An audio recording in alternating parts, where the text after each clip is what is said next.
Olá, pessoal! Sejam todos bem-vindos! Eu sou a Rosalie Andrade, eu sou fisioterapeuta, educadora e instrutora do método Self Healing de Meir Schneider e hoje eu estou aqui para ser anfitriã de uma live que vai acontecer com a nossa convidada, Fernanda Leite Ribeiro. Ontem nós já fizemos uma chamadinha para essa nossa live, então hoje nós estamos aqui para convidar todos vocês e espero que vocês também aí já compartilhem para que todos venham aqui assistir essa live com a Fernanda Leite Ribeiro. Muito bem, então vou convidá-la para que ela esteja aqui com a gente. Possa então compartilhar todos os seus ensinamentos. Enquanto ela não entra, só para lembrar a todos vocês que nós temos live todas as semanas com algum educador, com algum instrutor, aluno, ou todo aquele que já passou por essa experiência do método Self Healing. Então a gente convida todos vocês a estarem aqui com a gente toda semana através do canal Self Healing Brasil. E a Fernanda está aqui então com a gente. Oi, Fernanda, tudo bem, minha querida? Oi, Rosalie, muito obrigada por me convidar para fazer essa live, viu? Estou muito feliz de estar aqui.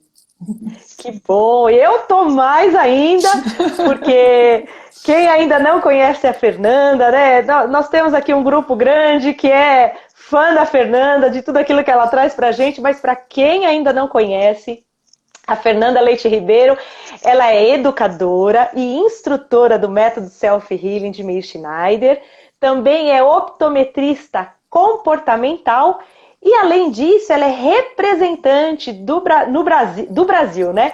No College of Syntonic Optometry, que depois ela até pode contar pra gente um pouquinho como que é esse papel dela lá também. Mas Fê, né? Assim, ela é muito próxima aqui da gente, então a gente chama ela sempre de Fê ou Fê. Também eu sou velha de guerra nessa história do self-healing, né? Quantos anos que a gente está nessa estrada, né? Essa que é a real, né? Verdade. Uma família grande. Sem dúvida. É, né? Tá bom. Então, antes da gente só começar esse nosso bate-papo gostoso, que a gente já vai entrar, só vou pedir para todos vocês que estão aí nos assistindo, compartilhem, vamos lá clicando aí no coraçãozinho, curte, isso é muito importante, né? O Instagram, ele gosta quando tem ali coraçõezinhos, ele entende que é um tema bacana e depois ele também compartilha para todas as pessoas. Então, Fernanda, né, você já esteve aqui com a gente há algumas semanas atrás, né? Trouxe um tema bem bacana sobre visão e aí surgiu essa questão, né, principalmente na educação das crianças e no desenvolvimento dessa visão junto com essa educação. Então aí surgiu esse novo tema para que a gente possa conversar por aqui. Então vamos começar, né, Fê? Vamos lá, vamos lá. Vamos lá. Em primeiro... Fala. Não, pode trazer, pode. Porque, em primeiro lugar, eu queria só fazer assim, um alerta, né? Que eu não sou uma especialista em educação, não é isso. E nem em desenvolvimento infantil. Eu vou trazer para vocês o olhar que a optometria comportamental e toda a minha experiência como educadora visual ao longo de 30 anos, né?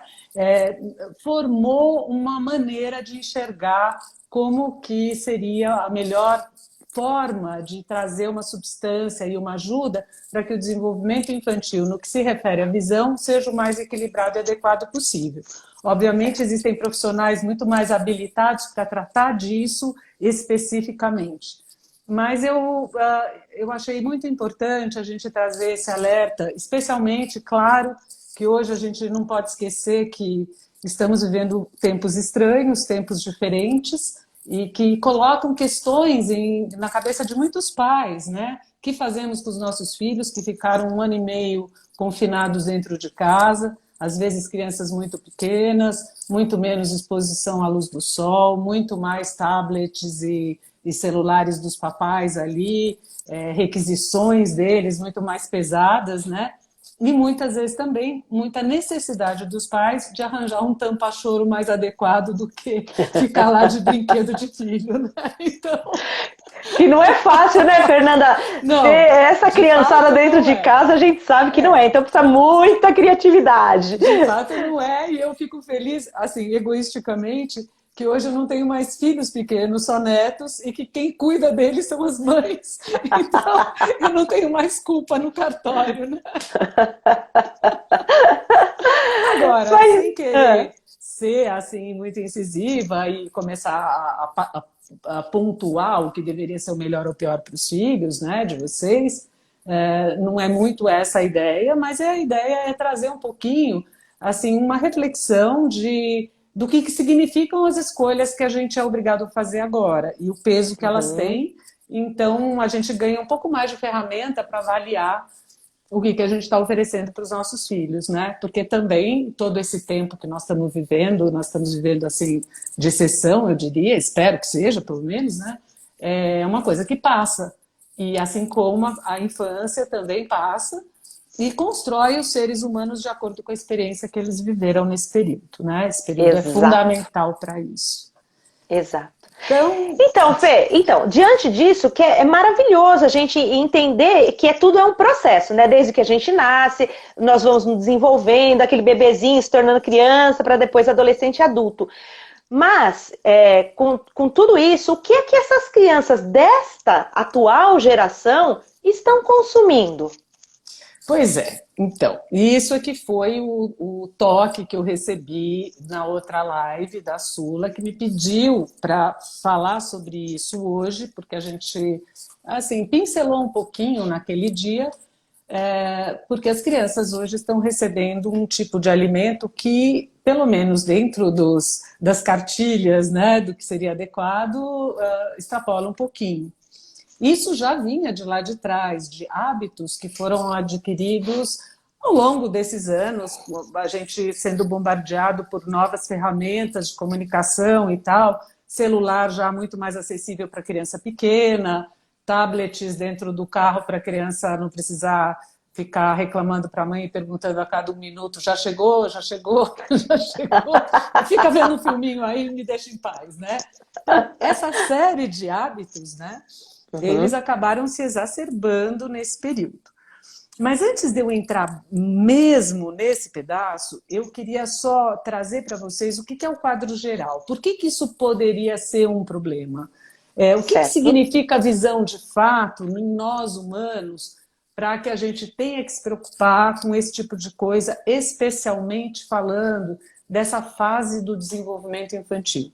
Essa fase eu quero definir como do nascimento até os 6 anos de idade. Tá. Obviamente, nada para por aí, o Uhum, desenvolvimento segue e as novidades seguem, e a gente vai assimilando coisas do mundo e transformando, e a capacidade, a plasticidade que tem o nosso organismo é gigantesca, muito maior do que a gente imaginava no passado. certo. Mas o fato da vida esse período até os 6 anos é o período de formação. Então, essa é a fase que vai pautar e vai talvez definir a,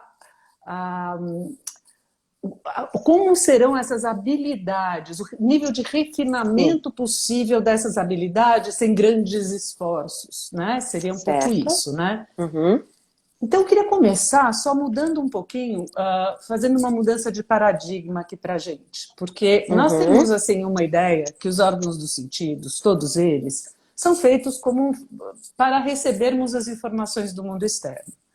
Visão certo. é para enxergar o mundo, a audição é para escutar, o tato é para Uhum, sentir e assim por diante. certo. Não vou negar essa questão, mas isso é a ponta da ponta do iceberg. Não é nem a parte visível do Hum, iceberg, é muito menos que isso.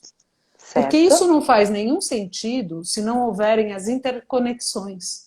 Então, o ser Claro. humano, na verdade, ele é feito da qualidade de conexões cerebrais que são construídas a partir, na verdade, já na vida intrauterina, uma pequena parte, mas a maior parte a partir do nascimento, com as experiências que recebe.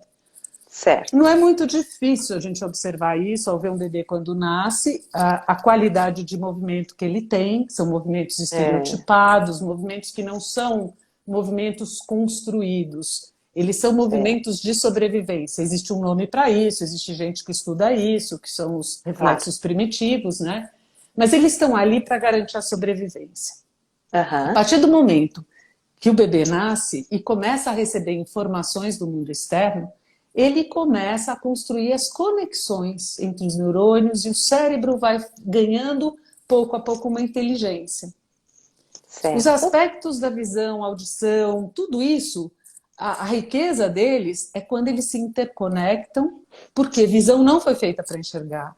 E nem audição para escutar. Não! Eu não nasci, imagina. Então explica um pouquinho, porque isso é demais. Você fala assim, eu tenho olhos e não é para enxergar? Como assim? Pois é, sim e não, né? Vamos aqui. Você já pensou, o ser humano, todo esse aparato, para você ficar parado, contemplando, olhando? Não é só isso. Poxa, o olhar, ele é para eu me mover no mundo, para eu interagir com o mundo através do sentido da visão. Mas a visão não está lá só para me devolver informação, mas para me conectar com outros sistemas do corpo, especialmente com o sistema motor, para eu poder sobreviver no mundo, ganhar um poder de apreciação, ganhar uma comunicação, ganhar um conceito, o entendimento do conceito, que vai receber... Então a gente interpreta tudo isso, então, né? Claro. Eu sempre falo isso, né? O mundo que eu enxergo não é o mesmo que você enxerga, né, Fê? Pois é. E você vê uma coisa, são habilidades que a gente vai ganhar. Então vamos voltar para o nenezinho e a gente vai ver direitinho isso. Porque você vê aquele nenezinho fazendo aqueles movimentos e tal, ele está treinando o corpo dele, ele ainda não enxerga quase nada. Eu não vou entrar nessa especificidade, mas a partir dos 4 meses, ele já começa a ter um outro entendimento do mundo, a ter uma resposta inteligente de comunicação, né? Quer seja o rosto da mãe, que ele já está reconhecendo há um tempinho, a capacidade de usar os 2 olhos juntos, ele vai organizando, harmonizando. E dali para frente ele vai passar a engatinhar, e o engatinhar tem tudo a ver com a visão. Porque a criança, o estímulo mais importante para o engatinhar é alcançar as coisas. É se locomover naquele mundo que ele tem uma percepção, especialmente periférica, e ele quer interagir. Né? Os bebês que não enxergam, eles, claro que eles vão desenvolver também, mas são desenvolvimentos bem diferentes daquele de uma criança que tem todos os sistemas saudáveis. E aí a gente vai vendo essa evolução, né? E essa evolução, então, ela me conta que o nosso cérebro é extremamente visual, por princípio. Sim. E pasme você, 70% do nosso cérebro se conecta com a visão em alguma medida. Muito mais do que os outros sentidos. Né? Então ela tem um papel dominante. Exato, isso quer dizer. Então quer dizer que ela domina todas essas relações e esses processamentos que vão acontecendo dentro da cabeça da gente. Exatamente. Primariamente pela visão. Exatamente. Olha, para nós adultos, né? Vou dar um exemplo disso que é muito simples. Quando você está falando com alguém numa língua estrangeira, que não é a tua língua, mas você consegue falar bem. Quando você fala ao telefone, em geral, é muito mais difícil, muito mais penoso do que quando você está tete a tete com a pessoa. Sim. Por quê? Porque o movimento labial chega primeiro, a visão chega primeiro, a informação. E ela entra como um apoio para a audição que está se comunicando, né? A gente na escuta da fala da outra língua. E mesmo, sei lá, esse é um exemplo meio bobo, mas ele bobo não é. Como, assim, tem um apoio, não é nada sozinho, não é esse que é para enxergar, esse é para escutar. Não. O que importa é aquele monte de comunicação acontecendo. E essa comunicação, ela vai sendo construída pela criança através de 2 coisas básicas, claro, muito mais que isso, mas básicas. Atenção, interesse, né? Atenção e interesse. Você vê que a atenção, quem estuda os mecanismos de atenção, entende que a atenção está super distribuída no cérebro, em várias regiões, porque tem 1000 tipos, porque ela é fundamental para eu me interessar pelo mundo e poder construir o meu mundo interno, a partir das experiências externas, né, da relação com as externas, e a outra é a repetição. Ou seja, eu repito, eu aprendo, eu integro e eu automatizo isso dentro da minha vida. Certo. Período da criança, do 0 ao 6, é o período basicamente de fazer esse aprendizado. Você vê que lá nos 5, 6 anos, né, é claro que cada criança vai ter sua dinâmica, né, eu falando num sentido bem genérico. Lá pelos 5, 6 anos é quando a criança aprende o quê? Andar de bicicleta, aprende a nadar, quer dizer, ela está sincronizando tudo com a visão extremamente ativa, né? Para aprender a andar de bicicleta sem a visão é bem mais complicado, né? Ou com uma visão mais baixa e tal, né? Então, são integrações que me permitem viver a vida no mundo através de todos os sentidos juntos, né? Que só para trazer mais uma coisinha bem asterisquinho assim, não são só 6 sentidos, né? 5 sentidos, né? Sabemos hoje que tem gente que está mapeando uns 30. Quer dizer, uau, hoje eu estava sabendo que eram 7, hoje já está em 30. Aristóteles estava errado, tá? Ele que falou 5 sentidos.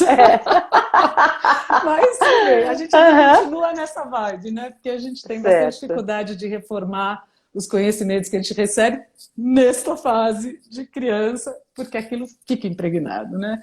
Então, sim, vários outros sentidos, né? Mas então é isso, nós somos seres de integração, de comunicação.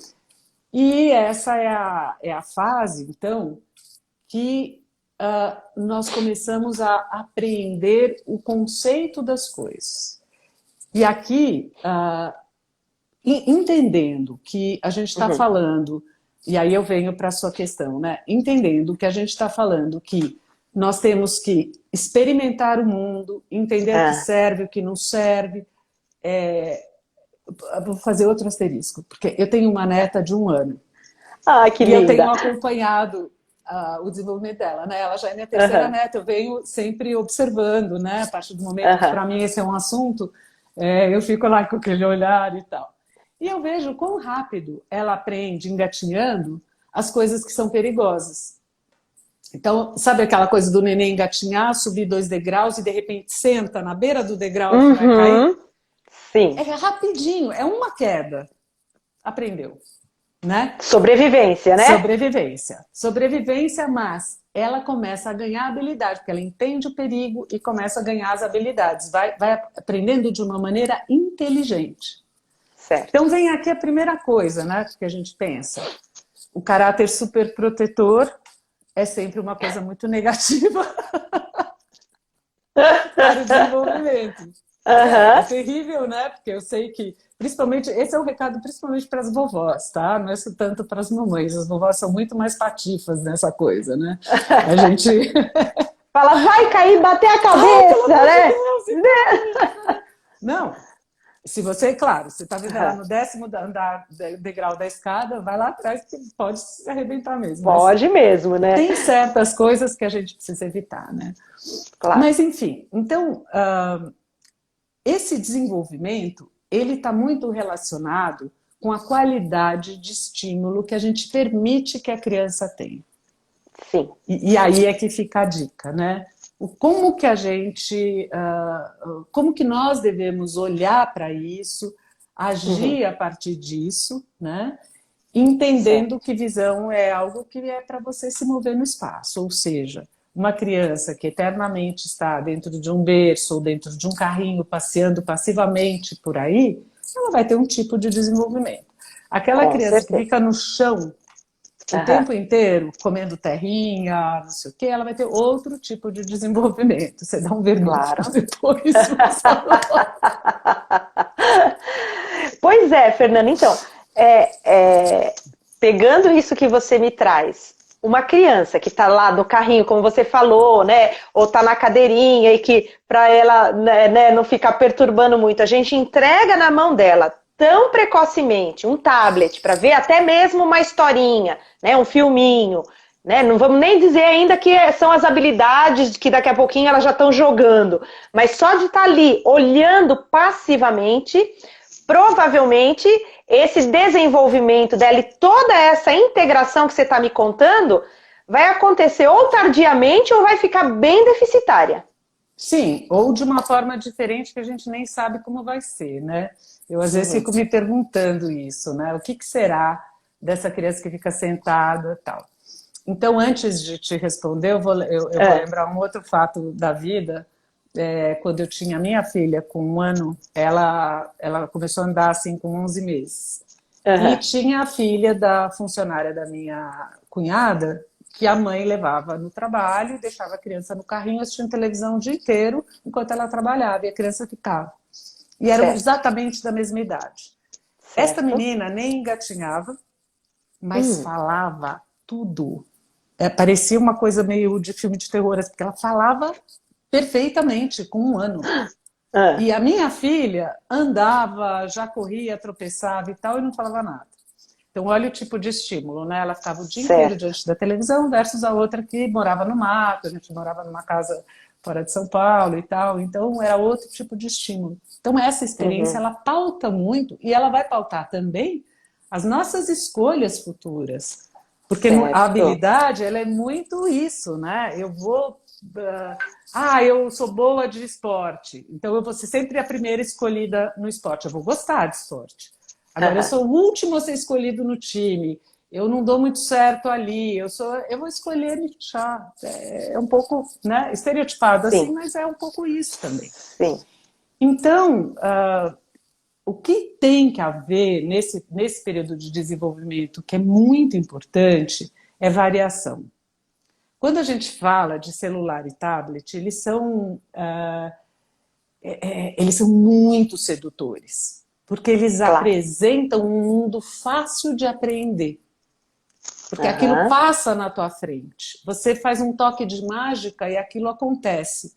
Não tem trabalho, né? É um dedinho. Qualquer criança pequenininha já sabe passar o dedinho na frente do celular, né?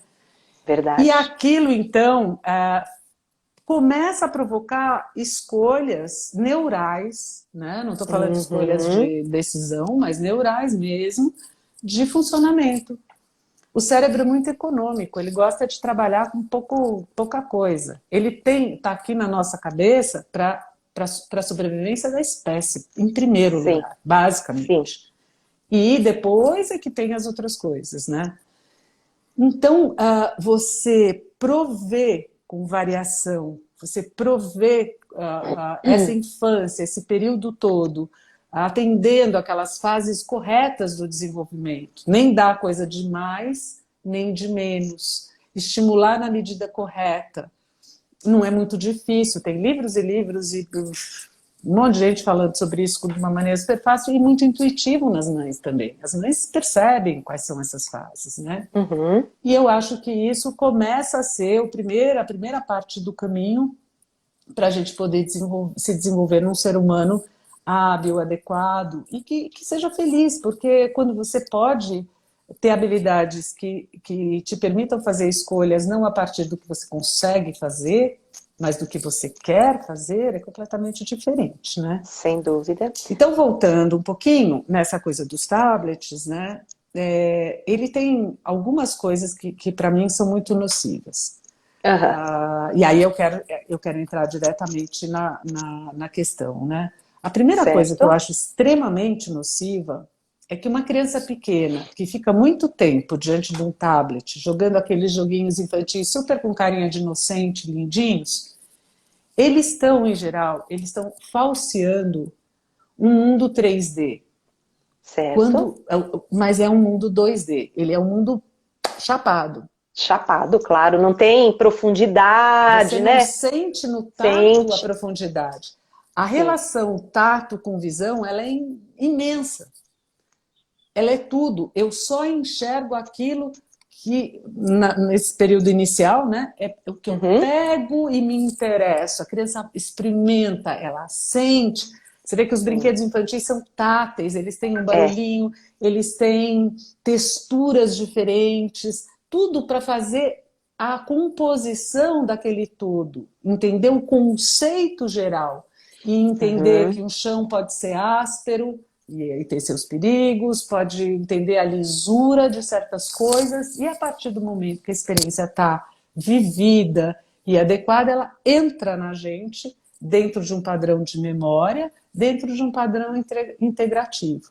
Num tablet, você tem um lisinho lá que faz tudo. Então, ela se encanta, que é uma profusão de cores, de sons, de tudo isso que também interessa, mas o tato fica prejudicado. E quando o tato fica prejudicado nessa fase, eu estou falando da visão também. Certo. E a visão, além disso, essa questão do 3D, a habilidade de enxergar 3D, ela depende de dois olhos juntos, chegando num ponto, e você tendo essa binocularidade bem construída, né, que também é construída nesse período, né? E só que isso é uma habilidade que você pode ganhar e otimizar com a experiência. A pessoa fala, eu enxergo 3D. Pode ser super rudimentar ou pode ser super adequado. Certo. Um esportista de alta performance, ele tem um super 3D. Claro. Porque você está falando de distâncias milimétricas. Já outras pessoas, pode ser que não desenvolvam tão bem. Tá?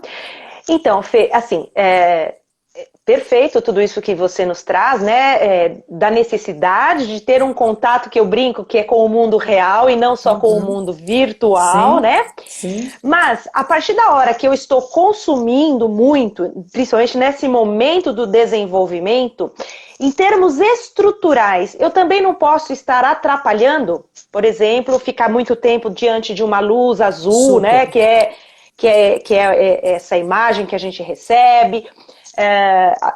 Estruturalmente, eu não posso estar comprometendo o desenvolvimento dessa criança? Super.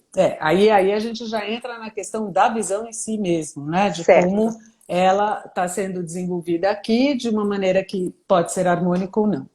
O uso de tablets e celulares, eu até mencionei muito isso na outra live que eu fiz, né? Mas como nem todo mundo, a plateia não é a mesma, nem não sempre, é a mesma. Né? Eu sei que tem gente aí que vai ouvir repeteco, mas acho que é importante alertar também. Existe sim.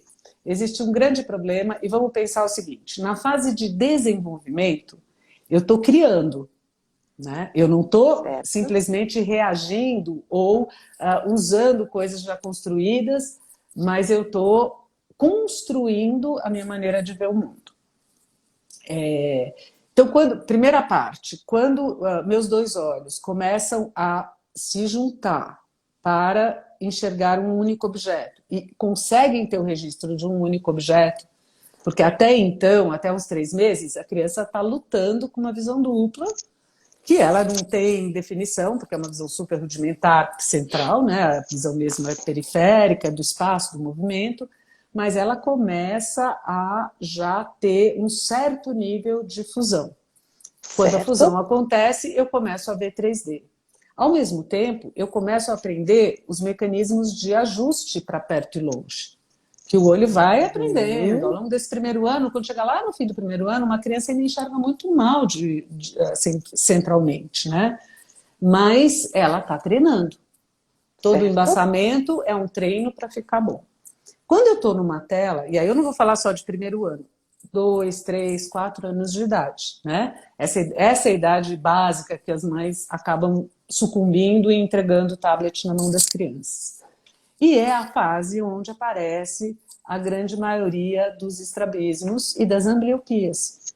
Estrabismo e ambliopia é quando os dois olhos não querem funcionar juntos. Às vezes é expresso, e o estrabismo é um olho para dentro. Em geral é isso, né? Numa criança pequena é muito raro você ver o para fora, já implica em outras coisas. Mas um olho que entra, ou então 2 olhos alinhados, porém um só funcionando e o outro não funciona junto com o primeiro olho. São distúrbios de binocularidade. Por que eles podem acontecer?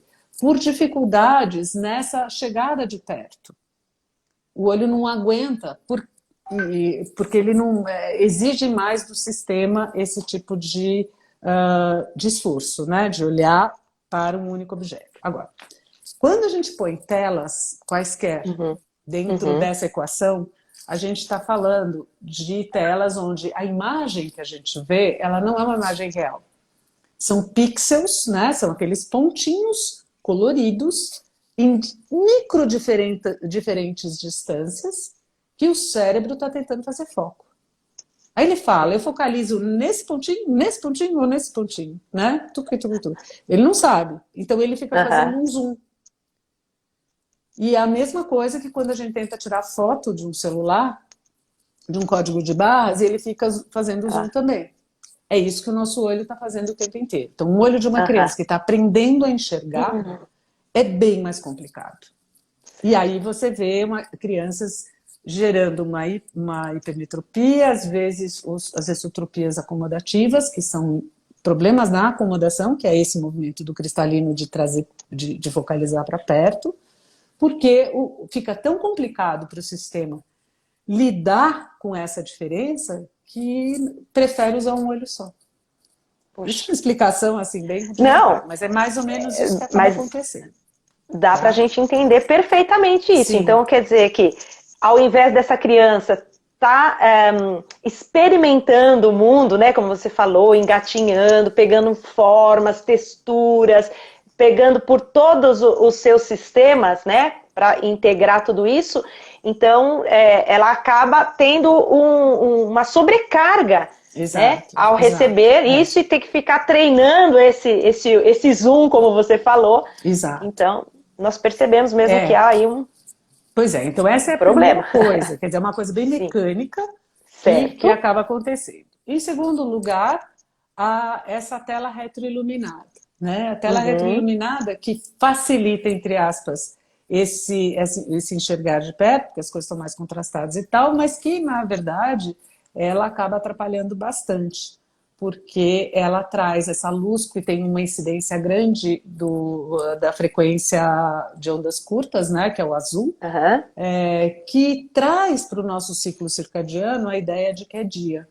E essas crianças perdem um pouco as referências. Isso eu já diria para crianças um pouquinho maiores, porque eu duvido que os pais deixem por tanto tempo crianças pequenininhas. Tipo, até 2 anos no tablet muito tempo. Mas já as de 4, facilmente você vê jogando joguinho, vendo filminho no carro, e, enfim, todas essas coisas, né? E isso também impacta no sono, impacta em toda a homeostase, ou seja, em todas as áreas onde o corpo recebe uma informação, quando ele recebe a informação que é dia, né, porque essa luz azul é muito presente no sol da manhã, né,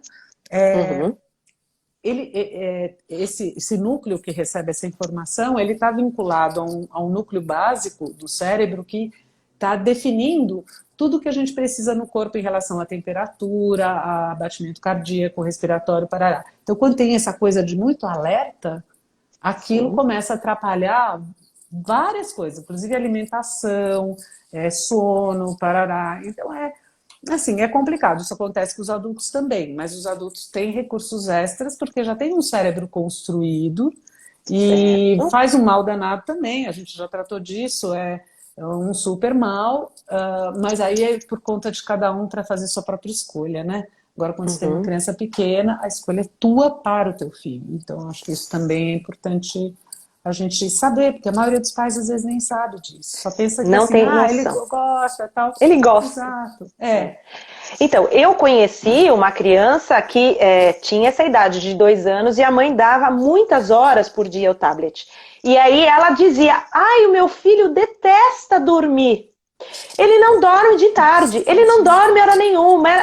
E Elsa aqui comigo, né? Eu não quis entrar em muitos detalhes, mas o que eu percebi era isso. O consumo dessa criança de 2 anos era tão grande em cima da tela que provavelmente estava atrapalhando bioquimicamente essa criança.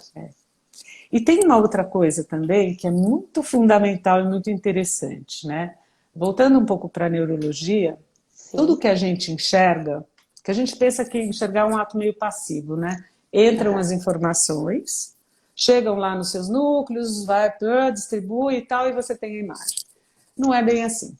A visão entra, chega até um certo núcleozinho, que é como se fosse um porteirinho que vai falar isso presta, isso não presta, seleciona, ou seja, é aquela instância onde eu eu vou usar, aquilo vai ser selecionado de uma maneira rudimentar, assim, isso está no foco, isso não está e tal. 90% do que entra e chega nesse núcleo recebe informações do que vem do cérebro para lá, para preencher o conteúdo daquela informação. Ou seja, o cérebro tem armazenado todas as experiências, é uma memória de experiências passadas que estão ali vivas e ativas e que vem dar cor e preencher a experiência que entra com um conteúdo. Tanto de nomear, de entender o que é aquilo, mas um poder de apreciação, porque está ligado a todos os centros, inclusive aqueles que dão o poder de apreciação do gosto e não gosto, isso é interessante, isso não é, isso é legal, isso não é e tal. Então, e olha que loucura, 90% do que entra nesse núcleo significa 10% das conexões relacionadas com o que vem daqui. Então, vem muito mais do cérebro para se encontrar com aquilo que entra do que o que entra. Então, construir um arcabouço conceitual de visão da experiência, né? É o que me faz, isso daí é o que me faz atravessar uma rua e não ser e não ser atropelado. Melhor que isso, esse é um exemplo que eu dei outro dia também. Eu saber, quando eu vejo um carro vindo, eu saber exatamente que horas eu posso passar. Eu estou consciente disso, mas eu conheço o meu ambiente. E aquilo tem que ser muito rápido, porque a gente sente como instantâneo, né? Uhum. Então, você mede tudo, né? A distância, se o carro vai chegar e até chegar o próximo, o meu movimento, exato. Percepção é antecipação, né?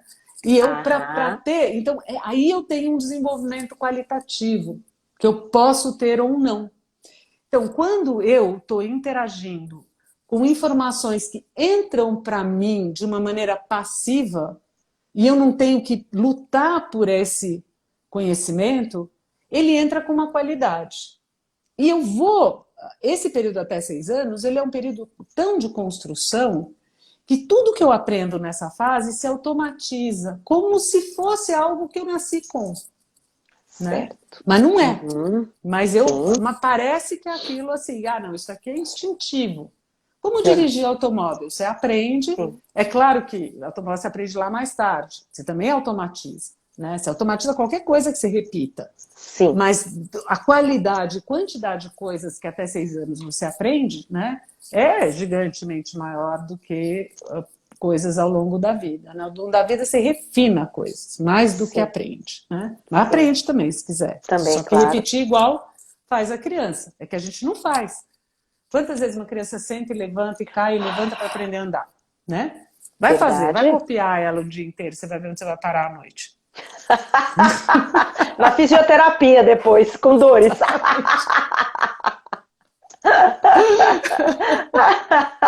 Mas eu quero chegar, assim, tudo esse papo aí é para chegar num ponto, que é o outro ponto que eu queria sugerir para os pais, além dessa coisa de olhar muito para quantidade de tempo, tanto em TV quanto tablets e tal, é também na questão do que é assistido contra o que é contado. Quando eu falo nessa qualidade de tanta informação que eu tenho armazenada no cérebro, e o quanto a atenção é que desencadeia essa comunicação, né? A atenção é o grande fator, é o interesse, é eu querer alguma coisa, ver, né? Eu escolho o que eu vou fazer. Seja bom ou seja mal, eu estou escolhendo, né? Que vem dessa profusão de informação que está aqui. E aí, quando eu escuto uma história contada pela mãe antes de dormir, pelo professor na escola, a criança está elaborando internamente a sua memória visual. Ela está pensando, ela está ouvindo e ela está construindo imagens dentro da cabeça dela. Isso é visão, isso é do aparato visual, porque isso é todo esse arcabouço que vem. Quando eu recebo a informação de fora, tem um nível de passividade nisso. Não que eu não esteja fazendo a conexão, porque eu vejo uma bruxa, eu sei que é uma bruxa, eu vejo uma árvore, eu sei que é uma árvore, e tudo isso está comunicando, né? Certo. Mas eu perco algo de qualitativo nisso, além de outras questões que saem um pouco da minha esfera, que aí já entraria numa esfera mais da psicóloga e de um trabalho mais por aí, do conteúdo emocional presente dentro dessas questões. Mas, de fato, a bruxa que a criança projeta na cabeça dela é uma bruxa que ela lida. Agora, a bruxa que o adulto inventa e coloca no filme é uma bruxa que vai dar pesadelo para ela. Para ela. Porque ela não vai lidar com aquela bruxa horrorosa, né? Porque a gente tem os estereótipos de bruxa que são assustadores. Para que qualquer criança, ela desenha na cabeça dela aquilo que ela lida. Entende? Então, e isso ela está criando enquanto ela vai tendo experiências do dia a dia. Sim, olha só. Que aí assim, ela vai criando essa bruxa dela, né? Tudo, diferente de quando eu simplesmente levo passivamente para ela. Isso, exatamente. Entendi.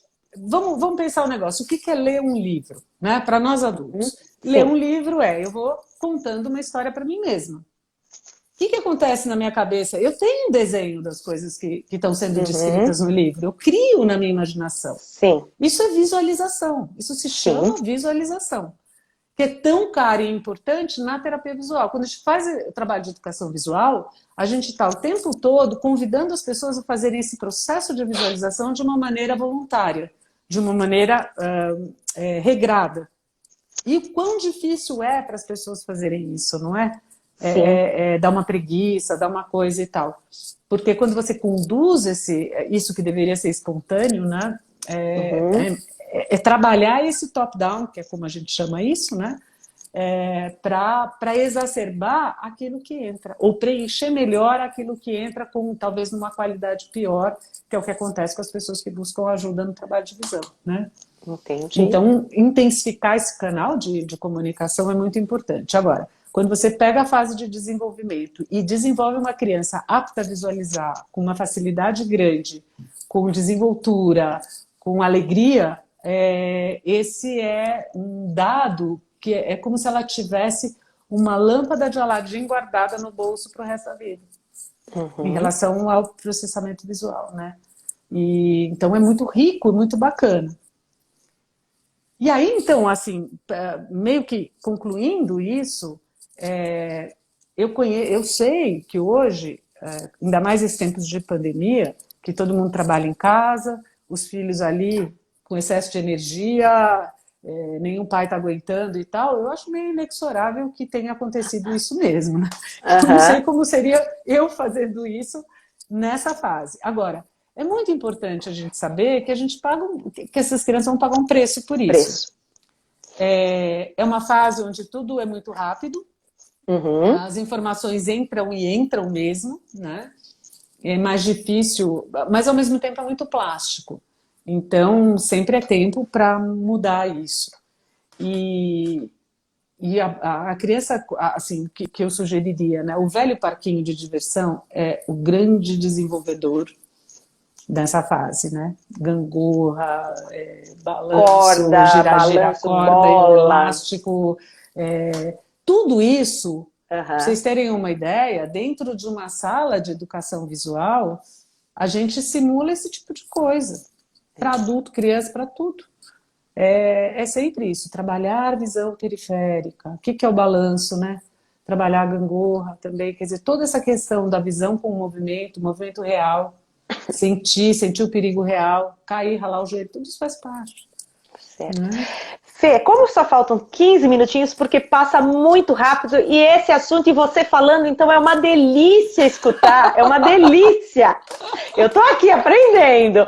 Eu vou abrir os comentários, vou ver se o pessoal quer fazer alguma perguntinha, porque daqui a pouquinho você já tem que passar os seus contatos pra gente, para as pessoas que quiserem saber do seu trabalho e tudo mais. Então vou abrir aqui os comentários, todo mundo que quiser fazer alguma pergunta para Fernanda, disso, né, ficou dúvidas ou vocês têm alguma pergunta em especial, podem fazer aí, escrevam. Bom, por enquanto o pessoal só mandando gente de todos os lugares, oi. Nós temos uma amiga minha que está lá da Holanda assistindo a gente. Uau. Olha lá, aqui a Sandra. dizendo delícia mesmo, é verdade, obrigada. né? A Alja, todo o pessoal aqui curtindo com a gente. Mas então, vocês têm aí alguma perguntinha para Fernanda? Ainda não? Now or never. Eu vou deixar em aberto. Fê, você quer concluir com alguma coisa que você acha que é muito importante ainda para essas pessoas, já que a gente vê que até os adolescentes aumentou muito a miopia, né? Por conta da escola agora tá em EAD, e que isso vai ficar híbrido mesmo voltando, a gente sabe que ainda vai ter muita gente que vai estudar através, né, dos celulares e computadores. Você teria aí, assim, algo de sugestão? Então, vou deixar uma sugestão, assim, especialmente, já que hoje o assunto era para as crianças pequenininhas, né? De tentar, assim, separar momentos, né? Mesmo estando em trabalho híbrido, eu sei que agora as crianças estão voltando para a escola, isso é bom, mas algumas pequenininhas não vão ainda, né? Acho que depende muito de cada família. Mas, olha, primeira coisa, assim, conselho mesmo, reduzam o tempo de tablet celular. Numa criança dessa idade, quando você começa com isso e depois você entra numa segunda fase, lá no segundo setênio e tal, que todos os coleguinhas têm, que vão usar, você nunca mais consegue regrar esse uso. Ele veio para ficar, ele está aí. A gente precisa entender que não vai, é uma luta perdida, né? Para quem acha que isso é ruim. Tem suas vantagens, mas eu acho que as desvantagens para crianças é total, assim, não tem porquê. Certo. Né? Então, tentar usar esse tempo de autoridade que a gente ainda tem para segurar essa onda desse tipo de coisa e tentar prover para as crianças outro tipo de alimento. Outras brincadeiras, quer dizer, gastar um pouco do tempo, aquele tempo que eu sei que não tem, mas que você vai encontrar, afinal é seu filho, né? De achar esse espaço do brincar real, massinha, argila, enfim, arranja um canto para fazer um monte de meleca no apartamento e vai em frente, sabe? Água, argila, massinha, mexer com materiais diferentes, olhar, fazer. Precisa coisa de fazer com a mão. E para os adolescentes, cuidado, porque tá todo mundo ficando míope mesmo. Tá? Mesmo, né? Muita gente. A Soraya mandou aqui a perguntinha separada pra gente, querendo saber, para essas crianças que ficaram principalmente muito tempo dentro das casas e só com essa luminosidade de ambientes e que estão desenvolvendo fotofobia, se teria alguma coisa para elas. Então, a luz do sol, na verdade, a criança precisa ficar na luz do sol por algum tempo durante o dia, não tem saída, né? Então, todo prédio tem um parquinho embaixo, um saguão embaixo, uma janela que você joga lá os brinquedinhos para ficar ali perto do sol ou dar uma volta na rua. Mas isso é muito importante, essa fotofobia ela vem do excesso de ficar dentro de casa mesmo, não tem saída, não tem o que fazer sem ser ir para o sol. Porque essa fase, o adulto teria até umas outras coisas, mas para a criança é muito importante a luz do sol, inclusive como uma proteção para a miopia lá na frente. Né? Eu tratei já na outra live sobre os adultos e todas as coisas que são nocivas nesse sentido e como isso está aumentando a miopia e tudo isso, né? Mas no caso das crianças não tem como não botar essas crianças no sol um pouco. Um pouco, né? E de algum jeito, nem que seja na janela. Pendura lá. Pendura na janela as criancinhas.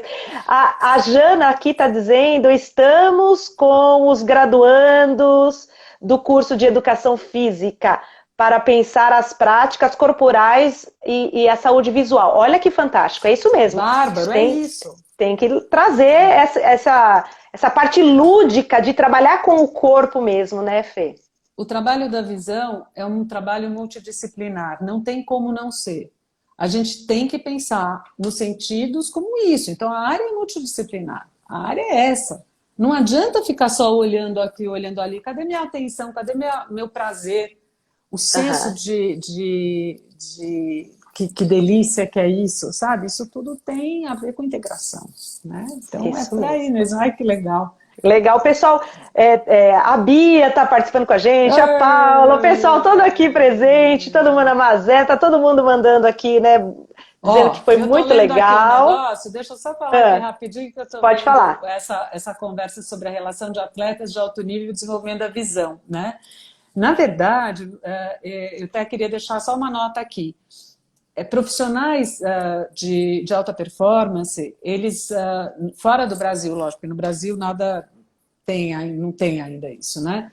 Mas os profissionais todos se submetem à terapia visual da optometria comportamental para melhorar a performance. O meu professor foi o instrutor de visão do time olímpico de vôlei feminino dos Estados Unidos durante 10 anos. E é aquela coisa de saber olhar no lugar certo para pum. Então, é visão, você vê? Visão. O outro Verdade. professor do College of Syntonic Optometry que eu ia falar, ele treinava o Real Madrid também. Do desempenho visual faz a diferença, porque a alta performance está sempre falando daquele microsegundo que vai fazer a diferença no atleta para ganhar uma coisa ou não, né? Que bacana, Fê. Olha, a Vivi tá por aqui também. Amei ver as duas juntas. Olha que bacana. Né? A gente sabe que o pessoal do Selfie Healing está aqui em peso. Estão perguntando se ficará gravada. Sim, né? Nós temos aqui mais 5 minutinhos para finalizar e depois para poder deixar gravadinho, senão some do Instagram. Isso. E então, Fê, gostaria que você finalizasse, falasse um pouquinho desse seu trabalho e os teus contatos, por favor, para as pessoas poderem acessar você depois disso. Tá bom. Eu trabalho com a educação visual na clínica Cítara Saúde, que fica na Avenida Rebouças 3797. O telefone, putz, eu não lembro o WhatsApp, mas o telefone é 3814-0700. Isso é São Paulo. Pinheiros, né? E acho que é isso, para me achar. E o seu Instagram, né? Também pode mandar mensagem? Pode. É que eu abro pouquíssimo. Mas... Maferleite, não é? Isso. Maferleite, vai ficar aqui também gravadinho, né? Porque é uma forma das pessoas, se ninguém te encontrar via telefone, WhatsApp, pelo menos por aqui. Eu acho que as pessoas vão começar a achar que eu falo mal de tablet, não sei o quê, porque eu não sei usar. Mas não é verdade, eu sei sim. É que eu detesto, então eu sou assim mesmo, né? Eu não entro, não assisto, mas... É isso. Então, e você atende adultos e crianças, Fernanda? Adultos e crianças, e eu só não dei esse toque, porque era muita coisa, mas nesse período de desenvolvimento também se apresentam os problemas de aprendizagem, né? Quando tem algum componente visual nas questões de leitura, quando a criança começa a se alfabetizar e tal, muitas vezes o componente é visual. E a gente tem como avaliar, descobrir isso e tal, e trabalhar com isso, né? Mas não é essa a minha grande especialidade, não. Mas eu faço até quando é necessário. Então, E você utiliza também o trabalho todo da optometria comportamental também, né? Eu faço uma mistureba. Na verdade é isso, né? O que somos nós? Nós somos um resultado das nossas experiências, né? Se visão é isso, audição é isso tudo, nós profissionais também somos, né? Então, todo o trabalho do Self-Healing, que é muito a minha base, aí a optometria comportamental, que entra como uma ferramenta valiosíssima que mudou meus paradigmas e me deu muita sabedoria científica em relação a tudo que eu faço. Dá uma inteligência, né? Porque você aprende coisas que você não imaginava. E Syntonic Optometry, que é um trabalho de aplicação de luz, é uma ferramenta que eu uso super interessante, que eu tenho ensinado aqui no Brasil. Então é isso, junta tudo, faz um caldo e... E alguém entrou aqui que eu não sei quem é, Sobrinho, disse: você ajudou o filho dela a usar menos celular. Olha que incrível, né? Isso é tudo de bom. Nós precisamos estar no mundo, aprender com as experiências desse mundo maravilhoso, né? E aí o nosso corpo com certeza vai ter uma visão melhor, uma saúde melhor. E é isso também que o Self Healing traz com educação para os movimentos do nosso corpo. Fer, muitíssimo Imagina. obrigada, gratidão mesmo, viu, por tudo isso que você nos traz. Não pensa que você vai fugir, não. Em breve a gente te convida de novo, né? Porque é um assunto muito gostoso. A gente quer agradecer também todos que estiveram aqui com a gente. Compartilhem, por favor, todas essas informações aqui do canal Self Healing Brasil. Semana que vem tem mais, como eu disse, toda semana tem uma live nova. Semana que vem vai ser com a Sônia Carrossini, né? Então depois a gente coloca aí até o teminha dela. Tá bom, Fê? Obrigada, querida. Quer dizer mais alguma coisa para finalizar? Não, tá tudo certo. Um beijo para todo mundo. Tô lendo aqui, já tô feliz que eu já vi que o filho de uma moça que eu atendi que já tá usando menos tablet. E, enfim, tá muito gostoso ver todos os comentários. Super obrigada, gente. E Rô, Tá obrigada, joia. viu? Você Imagina, é querida. para entrevistar. Não, você é uma delícia. Fica fácil também, querida. Beijo grande, viu, para você e para todos que estiveram com a gente. Até a próxima. Até, viu? Até. Tchau. Tchau.